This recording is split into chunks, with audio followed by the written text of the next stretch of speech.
예수님께서 친히 말씀하시기를 죽어야 산다라고 말씀합니다. 자신의 생명을 사랑하는 자는 잃어버리라고 말씀을 합니다. 자기 생명을 세상에서 미워하면 영생을 얻게 될 것을 말씀합니다. 주여, 저희들이 세상에서 살면서 자기 자신을 부인하며 살기를 원하나이다. 영생 얻기를 원합니다. 생명 얻기를 원합니다. 주님 나라 얻기를 원합니다. 나를 부인하며 자신의 감정과 자신의 욕심을 버리며 죽이며 살아가는 믿음의 종들 되게 도와 주시옵소서. 오늘도 주님께서 친히 말씀 증가하여 주시옵고 하나님의 말씀으로 듣게 도와주시옵시고 삶이 온전히 변화받는 놀라운 은혜가 있게 도와주시옵시며 우리의 사상과 생각이 먼저 바뀌는 은혜가 있게 도와주시옵소서. 거룩하신 예수 그리스도 이름으로 기도드립니다. 아멘. 제목의 말씀은 한 미랄의 떨어짐과 죽음입니다. 첫째로 우리가 은혜 받기를 원하는 주제는 십자가 계시는 인간의 욕구와 어긋난다입니다. 자, 필립과 면식이 있었던 갈릴리에서 온 헬라인 몇 명이 필립을 통해서 예수님을 만나기를 요청합니다. 헬라인 유대교 개종자들 아니면 하나님을 믿는 이방인일 것입니다. 어쩌면 우리가 왜 예수를 찾는지, 우리에게 왜 예수님이 필요한지 오늘 우리들에게 말씀해 주실 것입니다. 빌립은 안드레에게 먼저 말합니다. 그리고 안드레와 빌립이 함께 예수님께 말씀을 드립니다. 공생의 마지막 주간으로 예수께서 이제 십자가 고난이 임박한 그런 시점에 일어난 사건입니다. 유대인의 은으로서 예수님이 이방인과 교제했을 때 장로들에게 예수를 칠 증거를 주게 될 것이므로 모르기는 해도 빌립과 안드레는 바로 예수님을 만나게 하지 않고 중재 역할을 했던 것 같습니다. 자, 시기적으로 예수께서 나사로를 살리셨습니다. 그리고 베다니로 떠나셨다가 6월절 6일 전에 다시 베다니로 돌아오신 때입니다. 다음날 많은 무리들은 호산나 구원하소서 의미입니다. 호산나 환호성과 함께 이스라엘의 왕이여 소리치며 왕적 메시아를 요구하며 예수님께서 그 왕이 되어 주시기를 기대하면서 환호성을 하는 것을 봅니다. 그 주간 마지막 날쯤에 아마도 헬라인들의 면담 요청이 있었던 것 같습니다. 그들도 동일한 기대를 하지 않았을까 싶습니다. 왜냐하면 헬라인들은 나사로가 살아나는 것을 들었거나 경험했거나 했을 것입니다. 소문을 들었거나 그래서 예수님과의 만남을 통해서 자신들의 욕구를 채우기를 원했습니다. 어쩌면 예수님의 제자들처럼 왕의 좌우편에 정성으로 앉혀주기를 원했을 수도 있습니다. 자, 예수님의 십자가 고난의 때가 임박했습니다. 그래서 예루살렘 긴장은 최고조에 달해 있었습니다. 그런데 이 헬라인들은 예수를 통해서 이제 새로운 부와 영광이나 지식과 지혜를 얻고자 하는 것입니다. 그런데요, 예수님의 말씀은 그들의 기대를 완전히 엎어버립니다. 그것이 바로 예수님은 말씀하시기를 나는 십자가를 지러 간다. 십자가를 계시하신 것입니다. 그래서 인간의 욕구와 십자가는 언제나 어긋나는 것을 볼 수 있습니다. 밀 한 알이 많은 열매를 맺기 위해서는 땅에 떨어져 죽어라. 예수님께서 이 비유로 말씀하고 있는 것입니다. 바로 밀 한 알이 바로 예수 그리스도 자신을 말씀하고 있는 것입니다. 예수님의 십자가 계시는 지혜와 지식을 최고의 미덕으로 여겼던 헬레니즘 그 문화 속에 살았던 헬라 사람들에게는 이해할 수 없는 말입니다. 여러분 어떻습니까? 십자가가 여전히 여러분에게는 이해가 안 되는 것입니까? 정말 삶 속에서 나는 십자가를 질 수 없다라고 생각하시는 겁니까? 그러나 예수 그리스도가 바로 그 밀 한 알로 이 땅에 오셨습니다. 그래서 예수님의 십자가 자기 계시는 인간의 욕구와 어긋난다는 사실을 볼 수가 있습니다. 예수님과 헬라인들의 대화 여부는 성경에 나와 있지 않지만 제자들에게 말씀하셨습니다. 어쩌면 이 제자들이 가서 헬라인들의 에게 이 말씀을 전했을 것입니다. 크리스천 철로 역정의 이야기입니다. 크리스천의 동네와 가까운 현세의 정책시에 살고 있는 세속현자라는 신자가 있었습니다. 그는 세속 교훈이나 신조를 좋아합니다. 그래서 도덕도시 교회에 출석하고 있었던 것입니다. 세속 교훈이나 신조는 십자가를 지지 않고도 구원받을 수 있다라고 가르치고 있습니다. 세속 현자는 크리스천에게 복음 전도자가 가르쳐준 어려움과 위험한 길 대신에 빠르고 편한 지름길을 알려줍니다. 그리고 여러 가지 정보도 주게 되는데 그 정보 중에는 도덕 도시에는 비어있는 집들이 많고 그래서 싸게 얻을 수 있고 품질 좋은 음식이 많으며 안락하고 행복한 생활을 추구할 수 있다. 만족스러운 생활이 보장된다라고 크리스천에게 말합니다. 그래서 그곳에는 도덕 도시에는 십자가를 질 필요가 없는 곳입니다. 이것이 바로 우리가 살고 있는 이 사회입니다. 우리가 살고 있는 서울시, 경기도 이런 도시입니다. 절망의 늪에 빠졌다가 친구 온순이는 화가 나서 돌아가 버렸어요. 그래서 온순한 사람이 천국을 침노하지 못하는 모습을 보게 되는데요. 그래서 겨우 빠져나온 크리스천은 등에 짐을 벗고 싶었을 것입니다. 그래서 귀가 솔깃해졌습니다. 우리 또한 주의 길을 가면서 내려놓고 싶을 때가 얼마나 많은지 모릅니다. 저도 마찬가지입니다. 제가 왜 안수를 받았을까요? 후회하면서 하나님 앞에 울부짖을 때도 정말 많았습니다. 그럼에도 불구하고 지금도 나는 그 십자가를 지고 가고 있습니다. 왜냐하면 내가 반드시 가야 하는 길이니까, 돌이킬 수 없으니까.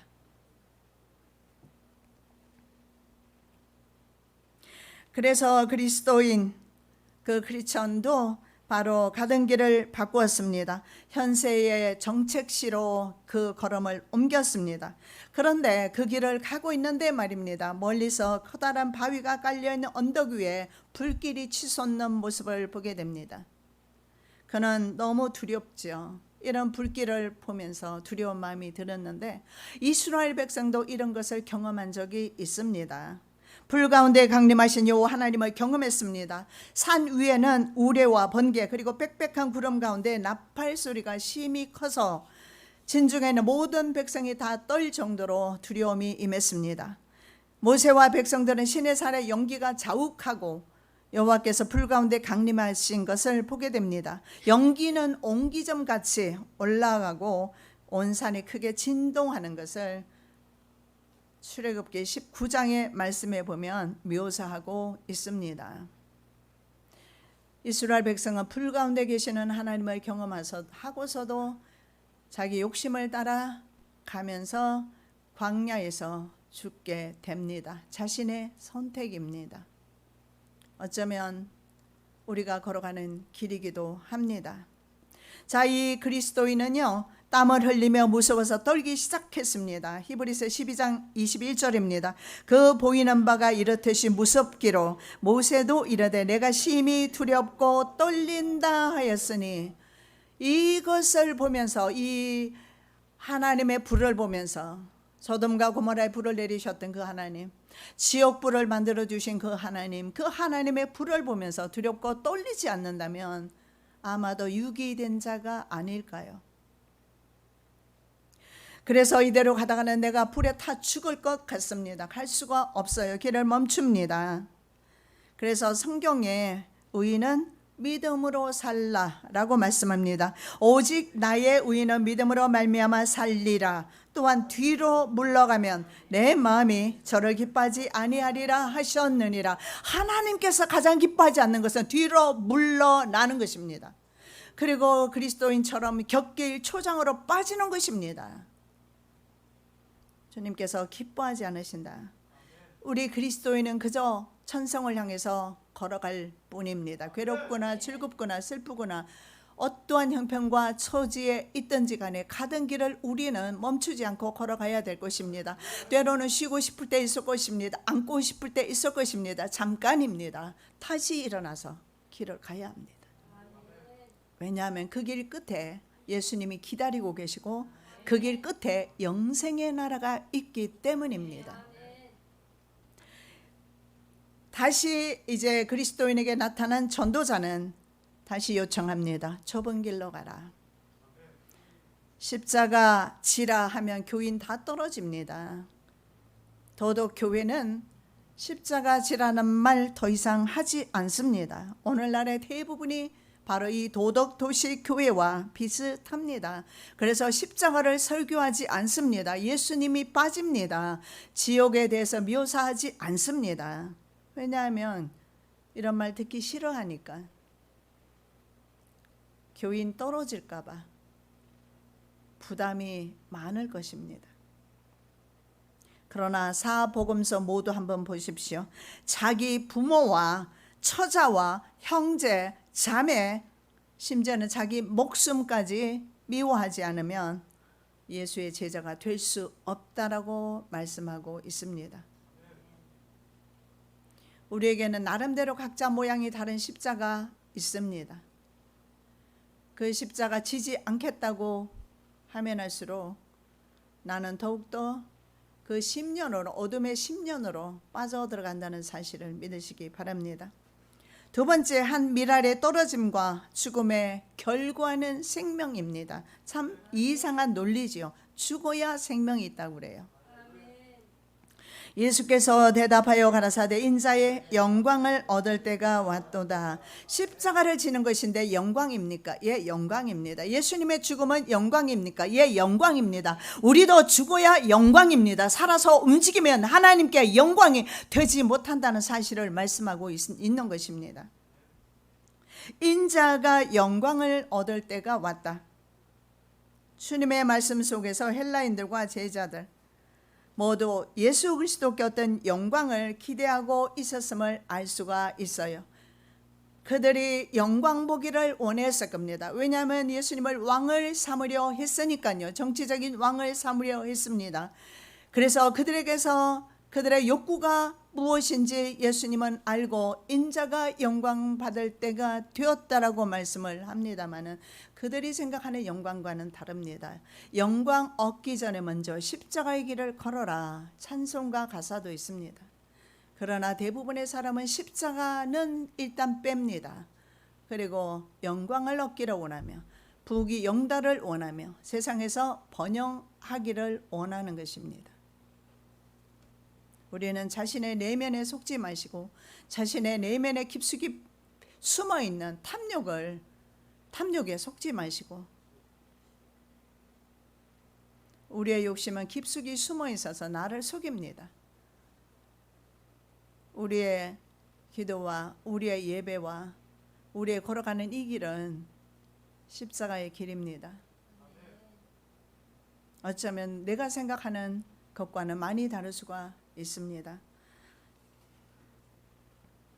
그들이 메시아의 왕적 통치를 기대했습니다.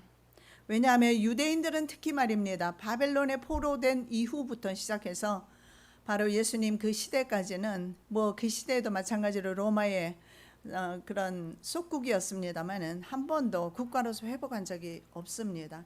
1948년에 이스라엘 국가가 회복된 것이 독립국가로서는 처음입니다. 그래서 그들은 간절하게 메시아를 기다렸어요. 왜요? 더 이상 이방 나라에서 괴롭힘을 당하지 않고 그들의 통치에서 벗어나기 위해서 인간의 욕구입니다. 예수님께서 원하시는 것은 우리들에게 십자가를 지고 자신이 걸어오셨던 그 길을 함께 걸으며 영광의 길을 그 다음에 우리에게 주시기를 원하시는 것입니다. 예수의 영광은 그들이 생각하는 것과 전혀 다른 방식으로 이루어지게 됩니다. 그 날은 바로 구속의 때입니다. 이것은 십자가를 질 때 가능한 것입니다. 예수님이라도 십자가를 지지 않으셨다면 인류에게 구속이란 것은 없습니다. 구원은 없는 것입니다. 자, 밀 한 알이 썩어서 형체를 잃어버리게 될 때 비로소 싹이 나는 것입니다. 여러분 시골에 지나다가 보면은, 시골 아니라도 근방에 나가 보면은요, 지금 밀알이 익어서 고개를 숙이고 있는 모습을 보게 됩니다. 분명히 씨를 뿌렸을 것이고 그 씨가 썩어서 그 씨는 죽고 또 다른 밀알이 풍성하게 지금 전국에 그런 밀알들이 달려있다는 사실을 기억하시기 바랍니다. 십자가를 질 때 가능합니다. 하나님으로부터 버림당하는 취약의 상태, 더 이상 낮아질 수 없는 그런 취약의 가장 낮은 데로 예수님은 떨어집니다. 이 떨어짐을 통해서 비로소 영광을 받으시게 됩니다. 그리스도는 고난을 통해서 스스로 영광 받으신 것입니다.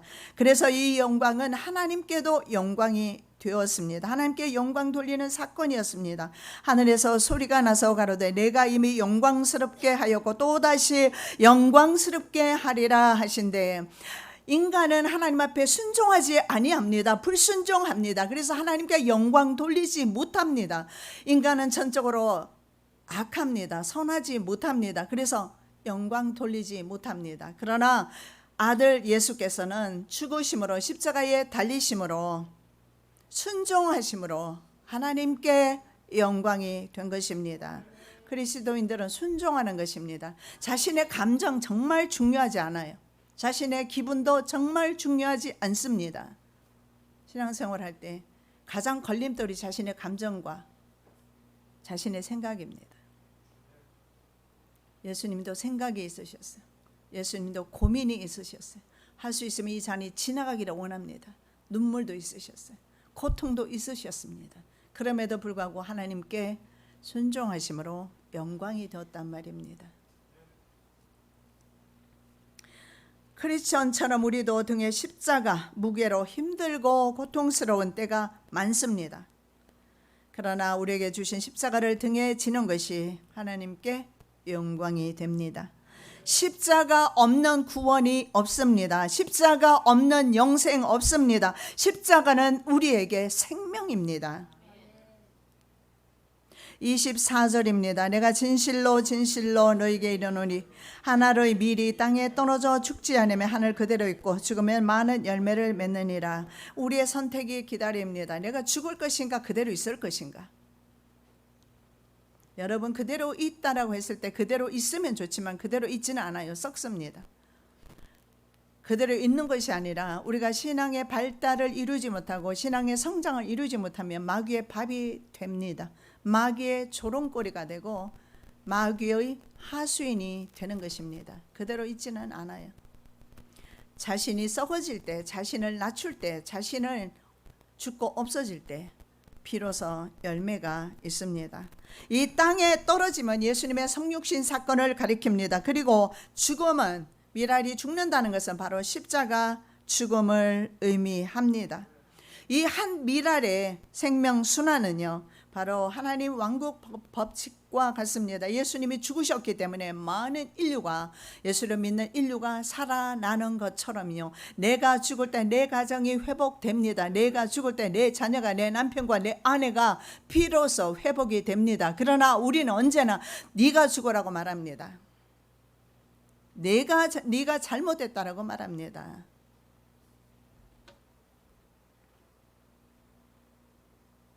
하늘의 밀이 땅에 떨어져 자신은 죽음으로 싹을 틔웁니다. 추수기에 많은 밀알들로 열매를 맺습니다. 믿기지 않으면 정말 들판으로 한번 가서 보시고 교훈 얻으시기 바랍니다. 우리는 그런 나달을 모아서 탈곡해서 우리는 쌀밥을 해서 먹습니다. 씨가 떨어져서 죽음을 통해서 우리에게 풍성한 곡식으로 주어진 것입니다. 예수 그리스도의 십자가 죽으심으로 영혼들이 구원받고 그리스도의 부활에 동참하게 됩니다. 예, 그렇습니다. 이것이 천국의 법칙입니다. 죽고 부활하고, 예수님께서 죽으시고 부활하시고 죽으면 삽니다. 교회 안에서는 자기 주장 너무 하지 마시고, 자기 생각 너무 관철시키려 하지 마시고, 죽어야 합니다. 자기 생명을 사랑하는 자는 잃어버릴 것이요 이 세상에서 자기 생명을 미워하는 자는 영생하도록 보존하리라. 자기 생명은 푸시케입니다. 푸시케. 자기 생명을 사랑하면 자기 생명을 잃게 될 것이다. 자기 생명 푸시케를 미워하면 영원한 생명 조예입니다. 조예. 틀려요. 똑같은 말입니다. 생명이나 영생이나 같은 단어예요.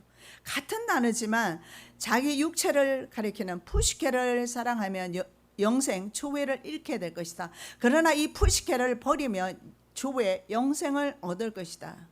우리는 푸시케로 살다가 그냥 미물들처럼 그냥 흔적도 없이 형체도 없이 사라져 주면 좋은데 전도서 말씀에 보면 우리의 영은 하늘로 올라간다라고 그 영을 주신 하나님께로 돌아간다라고 분명하게 말씀하고 있습니다. 여러분 죽어 보셨습니까? 믿으시기 바랍니다. 믿어서 손해날 것 없지 않습니까? 그러면 내 영이 있다면 말입니다. 내 영은 어디로 갈 것입니까? 우리는 영물이라고 합니다. 영이 있어요. 다 압니다. 이거 모르는 사람 없습니다. 그럼 이 영은 죽어서 어디로 가는 것입니까? 그러면 영혼을 사랑하셔야죠. 육체가 아니라 영혼을 사랑하셔서 영혼을 위한 일을 해야 되고 영혼이 기뻐하는 일을 해야 되고 내 영혼이 살 길을 얻어야 됩니다.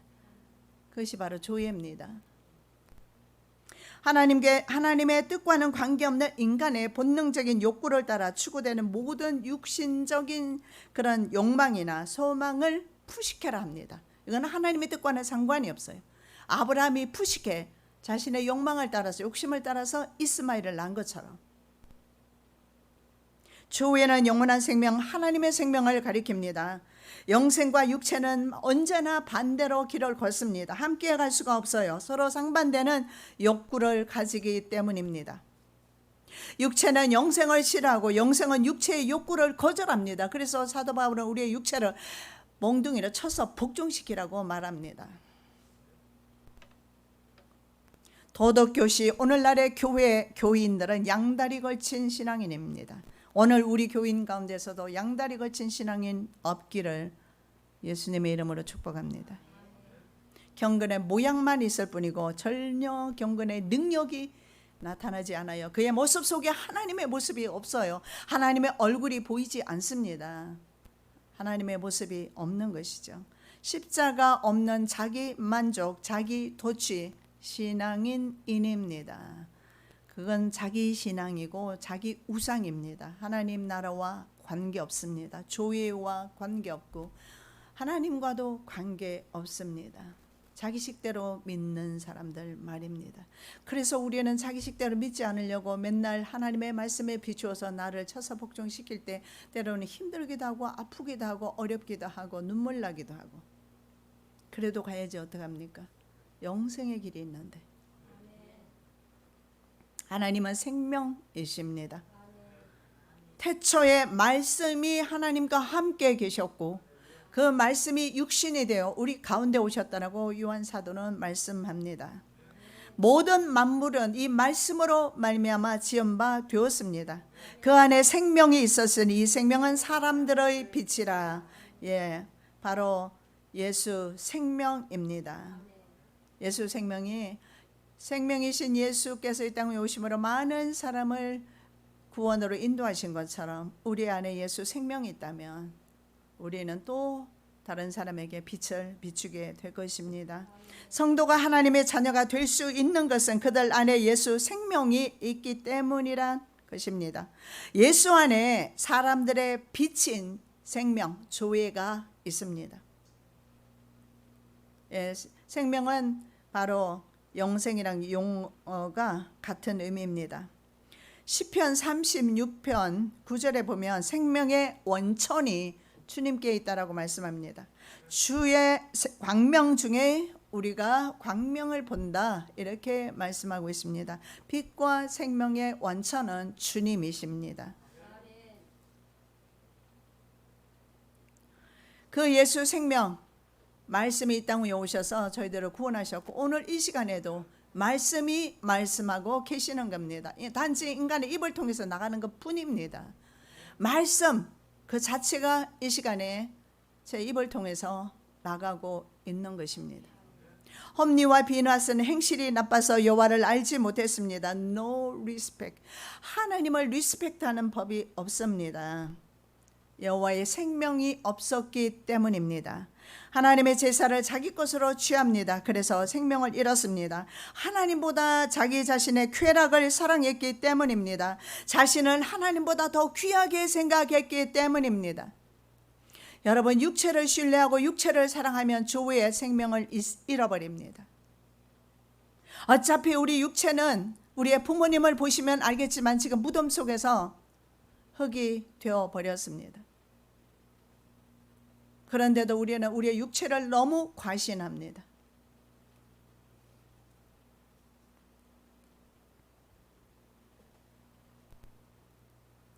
자신의 생명을 사랑하는 사람은 관심이 언제나 자기 자신에게 있습니다. 이 시간에 우리가 자신을 한번 돌아보는 시간 되면 좋겠습니다. 관심이 어디에 있는가? 자기 자신에게 있습니다. 자기 재물에 있습니다.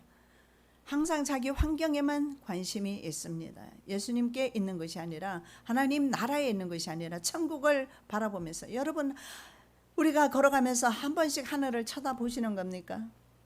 하늘을 바라보면서 하늘에 계시는 주님을 생각하십니까? 그저 하나님이 지어놓은 자연 만물을 바라보면서 그저 만족하시는 겁니까? 자기가 두드러진 사람은요, 손해가 나면 참지를 못하죠. 자기를 쳐서라도 손해를 메꾸려 합니다. 그리고 자신의 감정이 상하는 것을 참지 못합니다. 예수님은 감정 없으셨을까요? 자신의 감정이 뭐가 그렇게 중요한 것입니까? 감정이 상하면 목사든 교회든 상관이 없더라고요. 보니까 자신의 감정이 상하면 교회를 해치기를 시작하는데, 저는 미국에서도 그런 일이 있었습니다. 자신의 감정이, 목회자에 대한 감정이 나빠지니까 교회 안에 살면서 교회 안에서 일어난 모든 일을 성도들에게 전화 다 하고, 그리고 내가 성도들이 교회 오지 않으면 신방을 가면 목사가 지금 출발했으니까 문 열어주지 말라. 그래서 내가 어느 집에는 갔는데 집집마다 가지만 한 집도 열어주지 않아요. 어느 한 집을 가서는 1시간 서 있었더니 불쌍한지 문을 열어줬어요. 이런 신앙생활을 해서 되겠습니까? 들어갔더니 전화가 왔다는 거예요. 목사 출발했으니까 문 열어주지 말라고. 그 사람 지금 50세가 되기 전에 딸 하나 놓고 남의 집살이 하다가 죽었어요. 제 소문에 의하면. 교회를 헐지 마십시오. 자기 감정 상한다고. 목사를 대적하지도 마시고, 자기 감정 상한다고, 자기 기분 나쁘다고 주의 종들을 대적하지 마십시오. 하나님을 대적하는 것입니다. 여러분, 형입니다. 누나입니다. 아론과 미리암이 모세를 대적했다가 미리암이 문둥병에 걸렸습니다. 여러분, 제가 이거 저주하는 것이 아니라 하나님의 질서를 말씀하는 것입니다. 모세는 하나님이 세우신 종이었고, 대면에서 말씀하시던 종이었고, 이스라엘 백성을 구원하기 위하여 그를 선택하셨기 때문에 주권이 하나님께 있습니다. 그를 대적하는 것은 하나님을 대적하는 것이었어요. 저는 목회하면서 엄청 많은 사람들이 저를 대적할 때마다 가슴이 무진장 아픈데요, 기억하시기 바랍니다. 나 허물 많습니다. 약점 많습니다. 내가 허물 없다, 약점 없다, 그런 말 여러분에게 하지 않습니다. 그러나 난 주의 종입니다. 나는 하나님께서 나를 따로 머리에 기름 부으셨어요.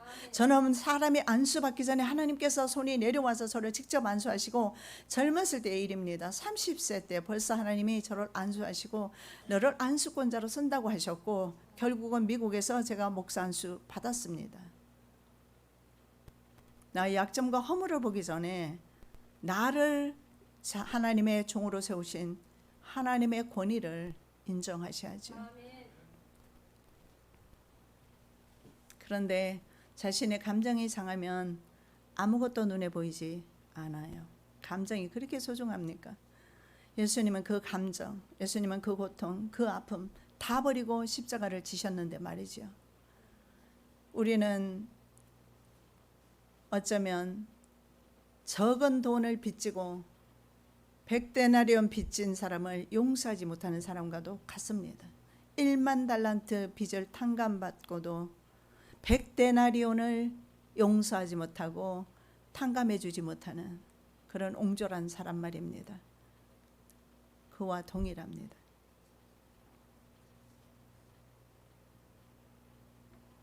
그래서 이런 자기애가 특별한 사람은요, 자신의 이익과 자신의 감정을 우선합니다. 이 자기애를 나르시시즘이라고 합니다. 이 나르시시즘 자기애, 그리스 신화에 보면 나르시수스라는 사람이요, 이 나르시수스가 강물에 비친 자기의 그 모습에 현혹되어서 물속으로 들어가서 빠져 죽게 됩니다.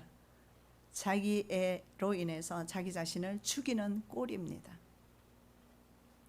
그래서 자기애, 나르시시즘이라는 단어가 나오게 된 것입니다. 자기 자신의 행위나 특질에 가장 큰 가치를 부여하는 겁니다. 예수님께서 얼마나 가치 있는 분이십니까? 그분은 하나님이십니다.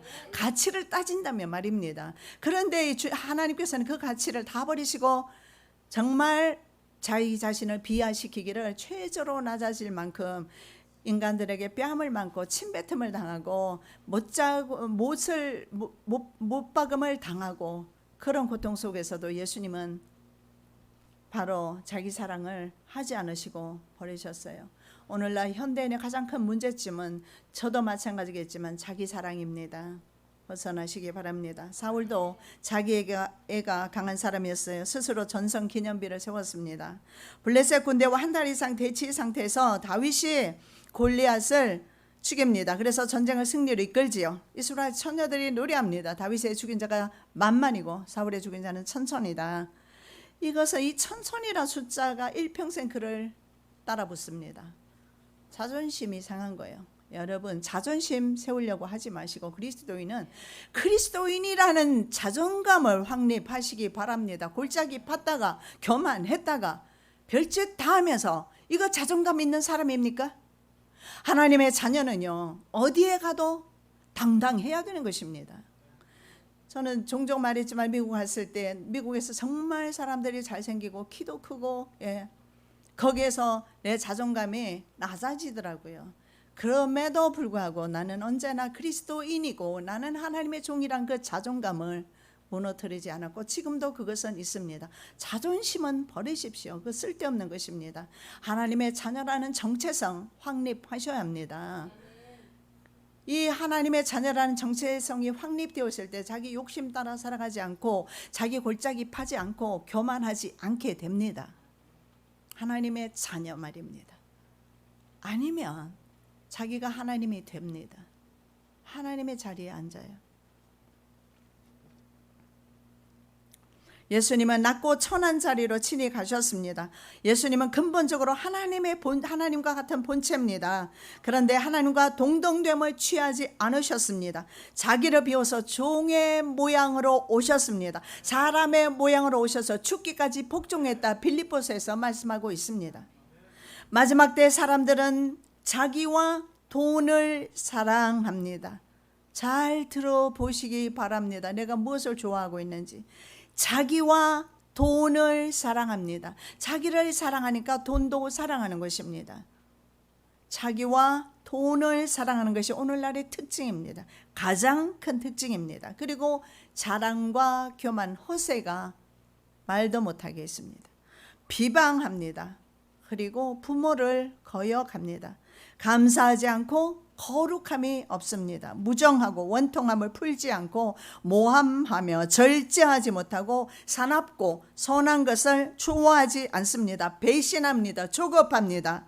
자만합니다. 쾌락을 하나님보다 더 사랑합니다. 디모데후서 3장 2절에서 4절 내용입니다. 경건의 모양은 있으나 경건의 능력은 부인하는 자네 같은 자들에게서 내가 돌아서라. 이런 사람들이 경건의 모양만 있어요. 그리스도인이라는 모양만 있습니다. 하나님의 능력은 그들에게서 나타나지 않습니다. 자기의 생명을 미워하는 자에게 영광이 주어집니다. 영광의 길을 걷고 싶고 좀 성공하고 싶다면 십자가를 먼저 인정하시기 바랍니다. 자기를 포기하는 것으로 이삭은 죽었습니다. 그래서 생명을 얻었습니다. 우리가 아시지만 이삭은 죽지 않았지만 자기가 죽음의 길로 순종함으로 갔습니다. 항거할 수 있는 나이입니다. 그러나 아버지 아브라함에게 항거하지 않았습니다. 죽은 겁니다. 자신의 생명을 미워하기란 쉽지 않습니다. 어떻게 포기할 수 있을까요? 도대체 나 자신을 포기해야 되는데, 나를 사랑하는 자기 애를 버려야 하는데, 이 나르시시즘을 버려야 할 건데 어떻게 버리느냐? 더 좋은 것을 보면 버립니다. 간단합니다. 여러분 어린아이들 보십시오. 장난감 말입니다. 장난감을 주면 그게 최고인 줄 알아서 그것만 가지고 놀아요. 그러나 더 좋은 장난감 아니면 색다른 장난감을 주면 옛날 것은 버리고 새로운 것을 잡습니다. 똑같은 이치입니다. 여러분이 하나님 나라를 본다면요, 여러분이 하나님을 만난다면, 예수님을 만난다면, 성령님을 경험한다면 어떻게 될까요? 여러분들이 그렇게 간절하게 붙잡고 있고 평생 붙잡고 있던 것들 내려놓을 것입니다. 그러지 않는 동안에는 아무리 설교를 듣고 아무리 말씀을 읽고 해도 언제나 내 욕심이, 내 감정이 나를 지배하게 될 것입니다. 영생을 사모하는 사람은 생명을 미워하고 그 결과 자기 포기가 이루어지게 됩니다. 영생과 생명을 맞바꾸는 것입니다.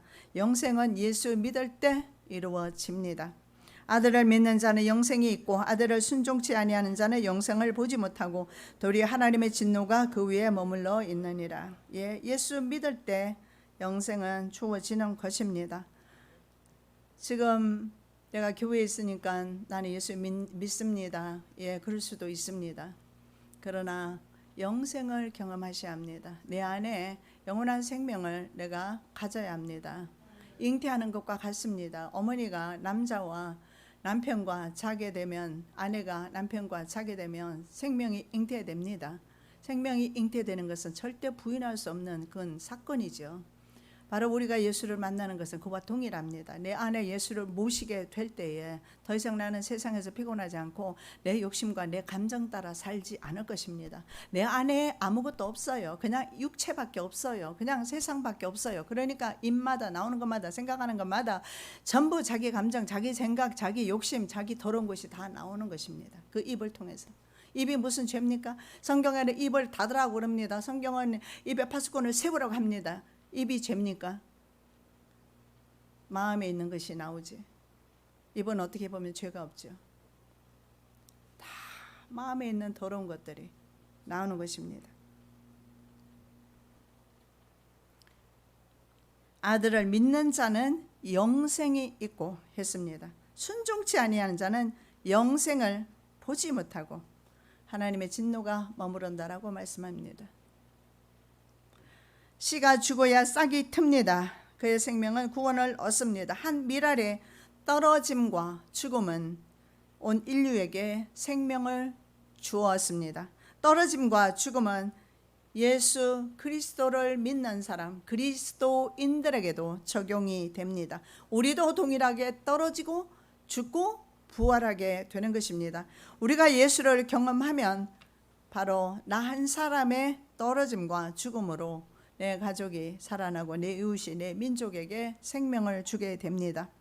의심도 많았고 그러나 의협심이 강했던 사람이 있죠. 도마입니다. 그런데 도마가 요한복음 11장 16절에 보면 이렇게 말합니다. 예수님과 함께 죽을 각오가 되어 있었습니다. 우리도 주와 함께 죽으러 가자. 곧 있어서 주님을 부인했다 할지라도 우리도 주와 함께 죽으러 가자. 우리 다 함께 해보겠습니다. 우리도 주와 함께 죽으러 가자. 우리도 주와 함께 죽으러 가자. 오늘 말씀 다 잊어버리셔도 나는 죽어야 산다. 나는 죽어야 산다. 정말 주님의 이름으로 권면합니다. 우리가 하늘의 밀알로 땅에 떨어지기를 원합니다. 그리고 죽기를 원합니다. 죽어야 합니다. 도마처럼 우리도 죽으러 가기를 원합니다. 살아서 역사하시는 주님 감사합니다. 영생을 사모하는 사람은 생명을 미워해야 합니다. 그래야 자기 포기가 이루어지고 하나님의 나라가 주어지게 됩니다. 그동안 너무 우리가 욕심 부렸던 것을 용서하여 주시옵시며 자기 사랑을 너무 지나치게 했던 것을 용서하여 주시옵시고 십자가를 바라보면서 걸어가게 도와 주시옵시며 그래서 영생을 차지하는 믿음의 부자가 되게 하여 주시옵소서. 거룩하신 예수 그리스도의 이름으로 기도드립니다. 아멘.